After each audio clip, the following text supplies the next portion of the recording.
अगर आपके पास ये 3 डॉक्यूमेंट्स हैं तो आप बिजली के बिल के ऊपर 10% तक एडवांस इनकम टैक्स क्लेम कर सकते हैं। वो कौन कौन से डॉक्यूमेंट्स हैं, कैसे हमने उसका रिकॉर्ड मेंटेन करना है और वो डॉक्यूमेंट्स कहाँ से मिलेंगे, आज हम इसको डिस्कस करेंगे। बिस्मिल्लाहिर्रहमानिर्रहीम, अस्सलाम वालेकुम। आप देख रहे हैं A to Z tax consultant का चैनल और मैं हूं एडवोकेट आसिफ नदीम। नाज़रीन, आज के जो हमारे वीडियो का टॉपिक है, जो डिस्कशन का टॉपिक है, इसके अंदर मैं आपको बताने वाला हूं कि अगर आप ने कोई प्रॉपर्टी रेंट पे ली हुई है अपने घर के लिए, अपने ऑफिस के लिए, अपनी कंपनी के लिए, तो आपको कौन कौन से डॉक्यूमेंट्स मेंटेन करना पड़ेंगे कि आपने अपनी इनकम टैक्स के रिटर्न के अंदर आपने जिसमें जो बिजली के बिल के ऊपर जो आपसे एडवांस टैक्स लिया जाता है उसको क्लेम करना है। उसको क्लेम करने के लिए आपको कौन कौन से डॉक्यूमेंट्स रिक्वायर्ड होंगे, कौन कौन से डॉक्यूमेंट्स आपने मेंटेन करने हैं, आज मैं आपको इस वीडियो में यही बताऊंगा कि कितने डॉक्यूमेंट्स हैं, उनको किस तरह से आपने मेंटेन करना है, किस तरह से आपने उनको रखना है और कैसे आप बिजली के बिल के ऊपर एडवांस टैक्स है उसको क्लेम कर सकते हैं। तो जी नाज़रीन, स्टार्ट करते हैं वीडियो को स्टार्ट करने से पहले अगर आपने अभी तक चैनल को सब्सक्राइब नहीं किया, जल्दी से चैनल को सब्सक्राइब करें और बेल आइकन को दबा दें ताकि जैसे ही नई वीडियो अपलोड हो आप तक उसका नोटिफिकेशन पहुँच सके। तो चलिए नाज़रीन, स्टार्ट करते हैं। अभी हम चलते हैं कंप्यूटर की स्क्रीन पे और मैं यहाँ पे आपको एक SRO जो है वो शो कराता हूँ। ये SRO है 26 नंबर और इनकम टैक्स ऑर्डिनेंस 1992 का है। ये जो है वो 6 अगस्त 1992 में ये एक SRO जो इशू किया गया था FBI की तरफ से, जिसके अंदर क्लैरिफिकेशन दी गई थी कि वो कौन कौन से डॉक्यूमेंट्स हमने इकट्ठे करने हैं, अरेंज करने हैं, किसकी जिम्मेदारी है, किसकी लाइबिलिटी है, कि जिसके बिना पर जो है वो एक जो किराएदार है, जो बंदा जिसके पास एक किराए की बिल्डिंग है, ऑफिस है या कोई घर है, तो जिसकी बिना पर वो बिजली के बिल के ऊपर जो है वो एडवांस टैक्स क्लेम कर सकता है जो कि 10% है। तो चलिए नाज़रीन, मैं आपको डिस्प्ले करता हूँ, ये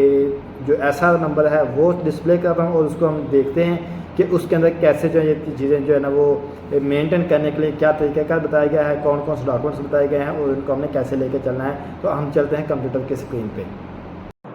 जी नाज़रीन, ये आपके सामने कंप्यूटर की स्क्रीन पे ये ऐसा जो डिस्प्ले है, ये सर्कुलर नंबर जो 26 है और इनकम टैक्स ऑर्डिनेंस 1992 का है। ये सर्कुलर है जो कि इशू किया गया था 6 अगस्त 1992 में। अच्छा, इसके मुताबिक जो है ना वो देखें कि नीचे क्लियरली लिखा हुआ है कि furnish the original paid bill, copy of the rent deed and certificate from the owner of the premises that the bill is in question have been paid by the assessee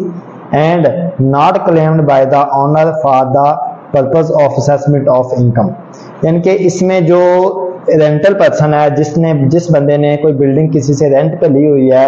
उसकी जिम्मेदारी है कि वो एक तो जो बिजली का बिल है वो ओरिजिनल बिल अपने पास रखेगा। मतलब कि जो बिल है बिजली का उसको जो है बैंक में ऑनलाइन डिपॉजिट नहीं बल्कि कराना है। अगर आप ये 10% जो आपको टैक्स लग रहा है, जो ये देखिए जैसे फॉर एग्जाम्पल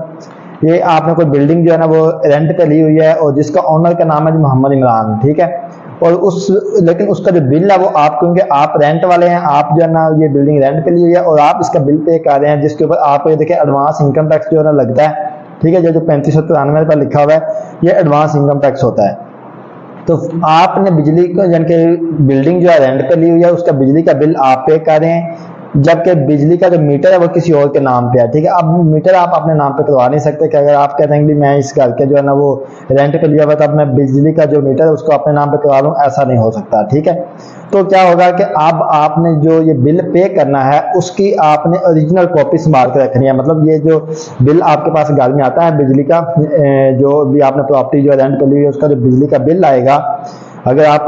रेंटल पर्सन हैं तो आपने क्या करना है कि उस बिजली के बिल की जो ओरिजिनल जो बिल आता है उसको आपने बैंक में जमा कराना। ऑनलाइन नहीं आपने पे करना बल्कि बैंक में जाके बैंक में जमा कराना, क्योंकि बैंक की जब ऊपर स्टैंप लग जाते हैं तो ज्यादा वैलिड जो डॉक्यूमेंट तैयार हो जाता है। एक तो आपने वो ओरिजिनल बिल अपने पास रखना है संभाल के पूरे साल का, ठीक है, पूरे साल के जितने बिल आएंगे आपने वो संभाल के रखने हैं। दूसरा,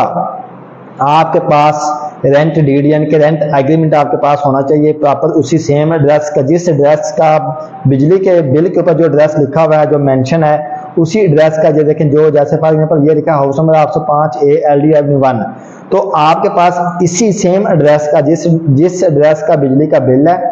उसी एड्रेस का आपके पास जो है रेंट एग्रीमेंट होना चाहिए। और फिर उसके बाद आपने ऑनर से एक जो है ना वो एफिडेविट लेना है कि जिसके अंदर वो लिखेगा, मेंशन करेगा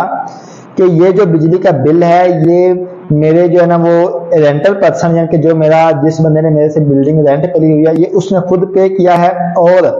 उसके अंदर वो इस चीज़ को जो है ना क्लियरली मेंशन करेगा कि मैं इस